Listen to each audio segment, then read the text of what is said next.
Smoke our friends. Hey everybody, it's Jason Blaha here, and once again it is time for another Orc Mode workout. And today was Max Effort Upper Body Day. Quick reminder for those of you who watch these videos every day, please click like down below. Help me keep the likes higher than the dislikes. I would greatly appreciate it. And yes, I need to say that one of my actual clients told me in Skype this weekend that he actually only clicks like when he hears me say it because it reminds him to. So he's like, keep doing it. So, benching, a slight improvement from last week, rebuilding the strength after I've rehabbed the shoulder and everything. And so people have commented on that. It's like, no, it's rehab. Like, I don't have pain. Like, I'm training pain-free. And again, because it wasn't pressing related. So, I had hoped to be a little better today on this, but it's still better than last week. And people have to remember, too, with the change, there's a lot of change still at the bottom. You know, this is 46 pounds, but even those collars alone that I'm using over there, those are 3 pounds. Then the lead chain and everything else. So really, it's only the 17-pound chains that are even coiling up at the bottom.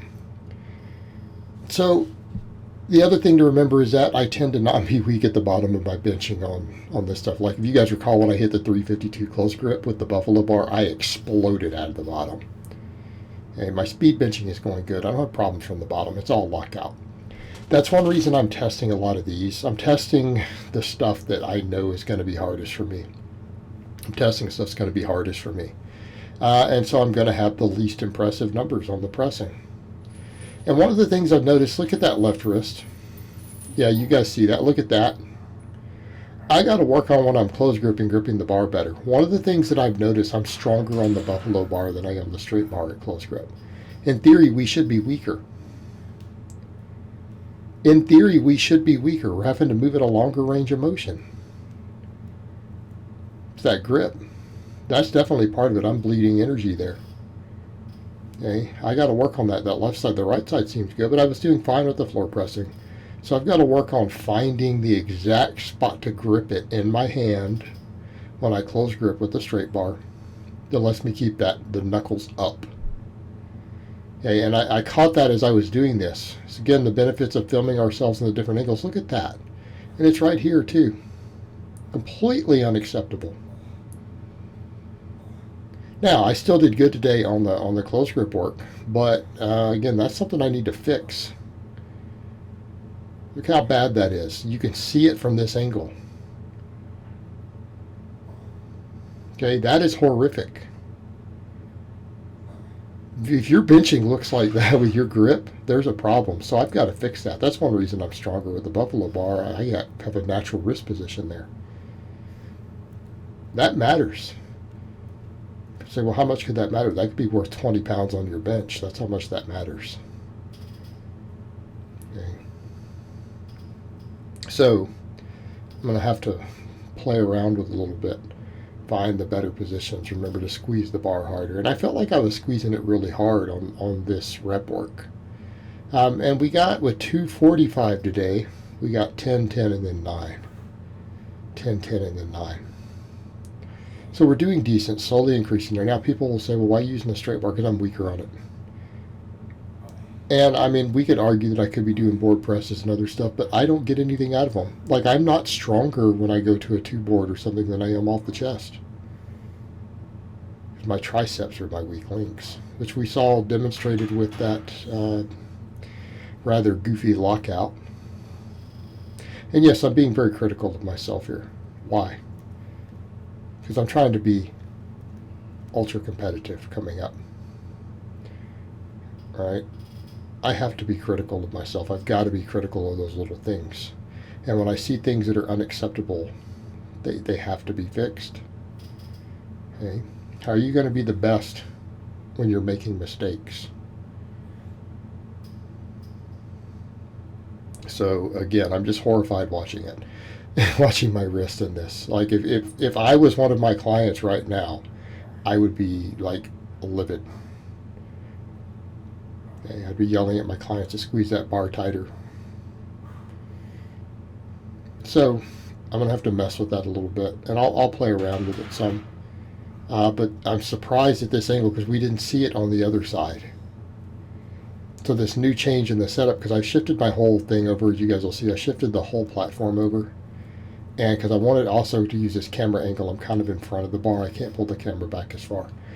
But this is the first time we're really watching me press from this angle. So now, of course, it's supposed to look like that on the JM press. But in any event, we know we need more tricep no matter what. No matter what's going on with levers there, we need more tricep, more tricep. And I felt quite a bit of delt. And people say, oh, so we're delts weak link? No. Usually when you see how my bar path was, you could tell from the bar path my triceps were the weak link. From where it slowed down, where it stuck, the direction the bar drifted. When your triceps are weak and the bar drifts in the wrong way, it actually can be painful in your front delts. Okay? And so then you might feel your delts, but it's because your delts are compensating. So I have to keep hammering these triceps. So today with the JM presses and even the close grippers, I wanted to get the heaviest I could handle for 10s today. So I did 3 sets, which is fine because we do a little more total volume on the dynamic effort day. 3 sets of the JM presses because, again, I wanted to get a hair more weight on there. And then I decided I'm going to do Skullcrushers, okay, so that I would get everything worked. Because let's look at it. Closed grip benching in general, which I'll be doing a lot of, will obviously build closed grip benching. Well, the JM press will build the closed grip bench, particularly when you're weak in the triceps like me. Well, how do we increase the JM press? Well, Skullcrushers, other tricep movements that are specific to it. Triceps, triceps, triceps. And I'm doing band work all the time. I'm doing a ton of band press down still so that we keep the tendons healthy. But I need to get really strong with these JM presses. They're easier to recover from than the closed grip benching. They still work some chest, some front delt. So we're hitting all this sequentially. And I'm going to do more stuff like this to where I go down the row, working the biggest of the smallest movements to sequentially build everything. Okay, so we did that, and then I did 5 sets of 10 on the Skullcrusher, trying to pick a weight that was challenging for 10s but not all out. And it just got pretty hard near the end. And I had to change belts in the middle of this. Yes, I'm using belts for this stuff. Again, I want as much neuromuscular efficiency as I can get. Not like you guys haven't seen me do these without a belt. But I'm going to belt up everything that's going to be belted, unless there's a reason not to. Belt, belt, belt. Again, I need the irradiation effect. I need the neuromuscular efficiency. We need to be able to push harder. And for people joke and say, oh, your abs aren't going to get stronger. My abs, I train my abs more than you do. I can assure you 99% chance, unless you're the handful of guys who come here who squat like 700 pounds, I train my abs more than you do. But don't worry about it. I do a lot of ab work. It's kind of a myth. People thought I don't. No, I endorse it and I do tons of it. But Skullcrushers, this is to build the tricep further, get the JM press up quicker, and as the JM press goes up, closed grip benching goes up. Okay. I need to blow my triceps back up. We have to catch that old 352 we got with the Buffalo bar before the shoulder issue, and then we have to pass it. I got 3 months. I had set a goal to hit 375 on a bench press of some type this year. I got sidetracked after getting 352. I got 3 months to make that happen. I can't play with the triceps. They've got to get jacked. I've got to build those triceps up. Upper back has to come up. All that stuff has to come up. Right? So we're going to hit it hard. And that means, again, stuff like triceps are going to get multiple exercises. A true weak link is going to need that. Okay? A true weak link needs it. My triceps are a weak link. So, 5 sets of 10. So I've got to work the triceps. I've got to sort that wonky grip out on the left hand. All right, that has to be sorted. Triceps, upper back, all has to come up. But we've got to get that bench lockout up. More tricep, more lockout strength. And that means there'll be board presses and stuff in here too. I have the bench blocks. We'll mess with some of them periodically. So we're going to attack the triceps from every angle. We're going to take big multi-joint movements, such as, again, closed grip pressing, which is what I'm doing for maxes too. Okay, get strong on the different bars on the close grip, so we get some variation. Get strong at JM presses, JM press variations, which is again a big multi-joint movement. Single joint stuff like this to get strong at the JM press. We'll mess with board work to get better specificity.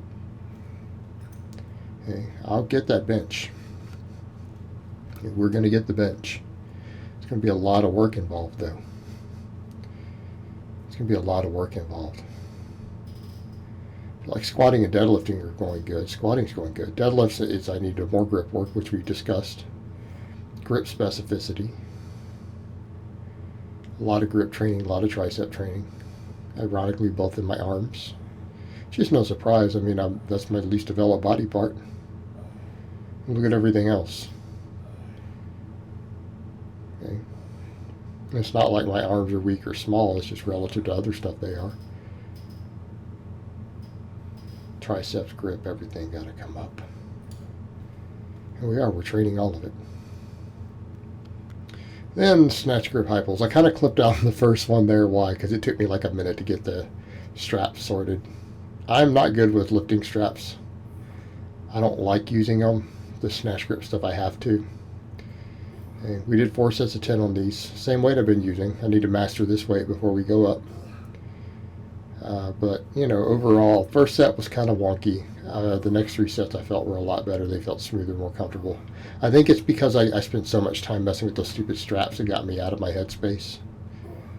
Because I had to wrap them, rewrap them, unwrap them, trying to get them sorted, figuring out how to get them wrapped up. And I'm going to have to get better at it because I'm going to have to doing the snatch grip deadlifts, which, again, can replace a lot of my rowing on my lower body days. Because I feel so much back with those. Like my lats, traps, rear delts, everything get a pump. Tremendous pump. But these are to build my shoulder girdle up. We need upper back shoulders. And it lets me do a nice explosive lift to do so. And again, this is something plenty of people have talked about. Everyone from the Boog, Eric Bugenhagen to Christian Thibodeau will tell you this is, in their opinion, the best shoulder girdle exercise.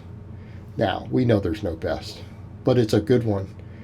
And when we're trying to get stronger and more explosive, this will make you explosive, right? It's an explosive movement. And we're doing a lot of explosive movements, you know, because again, I do speed work, 3 different movements every week, and then all the Pendlay rowing. She's really just a row. Snatch grip high pulls, you know, again, we've got to get explosive.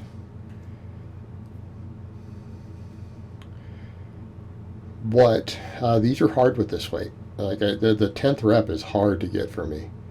You know, form is definitely degrading a little bit because this is all I can handle. Now I want to get these up to 225 for 10s.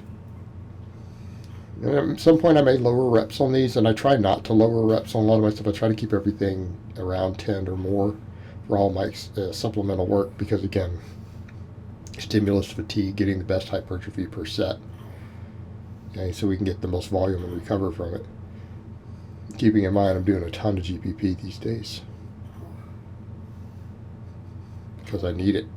Need to get in better shape, need to get that conditioning up. In addition, a lot of it has carry over to my actual direct lifts. Some of it addresses weak links. But, again, explosive exercise for the traps, shoulders, everything. Okay. Great movement. But again, you kind of have to use straps and stuff for it.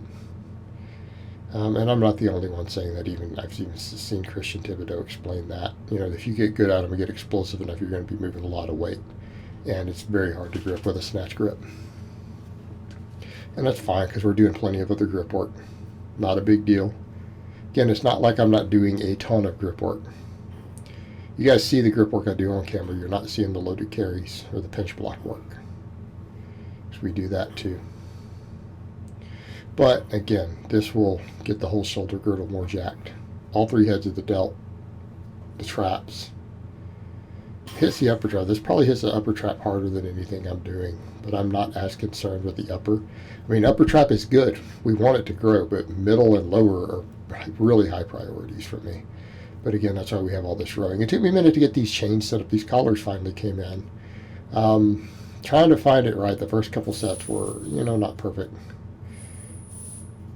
not perfect. This one, they were too high. Next set, they were a little too low than the next 3 sets. I had them pretty much where I wanted them. But again, challenging. And I was going to start doing even more rows on these days. I'm like, well, I'm going to do them just on upper days. I need more than 5 sets. But then I've realized if I'm going to do the snatch grip deadlifts on the lower days, that hits all the muscles the row hits other than really just the arms. All right? But it hits all that upper back stuff, including the lat. So we're getting plenty of lat work. So if I come in and get at least just 10 quality sets of these, rotating through the stuff, straight weight, chains, bands, and maybe my dynamic days, if I'm going to do extra sets, I should do it dynamic days. Because I'm going to do max pulls usually the next day after this. 5 sets is pretty fatiguing. It already has a good stimulus. Keeping in mind we're doing the high pulls before, which works a lot of back and shoulder too. Okay, I don't want to be so beat up that I can't pull the next day. So if we're going to do higher volumes, I can always work it in on Thursdays on dynamic effort day. Okay, you can always work it in then. But by the 3rd set on, I felt like I got everything set more or less where I wanted as far as the chains go. This is almost 80 pounds of chains for those curious. It's like 78. Now granted, a little bit of it's still staying on the ground, at least for the final sets, once we kind of get it where we want it. But that's okay, not worried. We want some of it on the ground. It just can make the tracking a little bit hard, but I can always add more chain, and I don't care about the exact tracking as long as I'm generating the fatigue. And I could always throw more chains on, you know, to get more weight. And the amount of cheating we do is going to affect that. That's the funny thing. It kind of removes any benefits of cheating, doesn't it? Because if you get more chain off the ground, if you cheat, you have to lift a heavier weight at the top. Kind of reinforces staying strict, which is what we want. We want that strictness. But again, I feel a lot more trapped with the chains and bands. Like, it really hits the traps hard, which is also what we want. One of the reasons we're doing all this. We need more lat. I know people say you don't need more lat. I need more lat for my bench. But definitely all the muscles down through the middle of that back. Traps. Definitely traps, rhomboids. I need those to grow. I need them thicker and stronger for my deadlifting and my squatting. All right, it's got to happen. Got to happen. But again, pretty important lift. And the same thing I'm doing here with the chains and the bands. I'll probably start doing this with the snatch grip high pulls too, because again, they are stagnating a little already. And to avoid acclimating, again, some accommodating resistance can be really useful. Then I did 5 sets of curls. Last set, I think I got around 13. I went ahead and took it out to pretty much failure. These were challenging with 10s, but I knew I had left at least a rep or so on reserve. But again, this is to finish the biceps. And we know I've covered in the past why biceps are helpful for both the squat, not the squat, the bench, definitely with the bench, and even for deadlift. And then the fact that if they're a weak link in my rows, we row less weight and we get less back development. So again, stronger biceps is just a good idea to have. Injury resistance, better support on your benching, they're one of the important stabilizers. Again, avoiding tearing them on deadlifts. I don't like training curls, by the way. I have to find reasons to train curls. Like, I was like, oh, I won't bicep. Because I don't care about physique stuff, it really doesn't interest me, and I think it's kind of stupid. I tend to be biased against curls, but I know that I can benefit from them, so I have to really focus on those reasons to do them. Okay, like, I don't enjoy training biceps, but it kind of comes to that point of people say, well, I don't like squatting. Well, you need to squat. Hey, I hate curls and bicep training. I actually loathe it. It's one of the things that I absolutely hate. I know I need to do it. Okay, and when we accept that, we find ways to justify it. Well, I need to do it for my bench. I need to do it to get stronger at rows. Okay, we find reasons to do it because we know we need to, and we remind ourselves of that. We remind ourselves of that. Okay, and just like for many of you out there, you might hate leg training, you might hate squats, you might hate deadlifts. Well, it doesn't mean you don't need to do it. Just like me, I kind of need to train my biceps. There are reasons why, from business perspective to my actual training and injury prevention, why training my biceps is a good idea. but I have to kind of force myself to do it. And so by over focusing on those reasons, oh man, it might add 5 pounds to my bench for that cushion effect out of the bottom. Okay. My bench is my weakest big lift. So we use these things to remind ourselves of why we need to do it. And remember it when we're doing them, because believe me, I get a couple sets of curls in and I want to just stop doing them. I don't like them. They feel useless. They hurt. You know, they're uncomfortable to me. But we get in and do what we need to do. We do what we need to do. And if that means we hype up and over exaggerate the benefits we might get, that'll help me out of the bottom of my bench. Okay. Might help prevent tearing a bicep on the deadlift again. So we give ourselves the reasons to do these things. And we self-program ourselves until we believe it on a deep level. All right, guys, that's really all I have to say on that today. I hope it's been informative, and I will talk to you guys next time.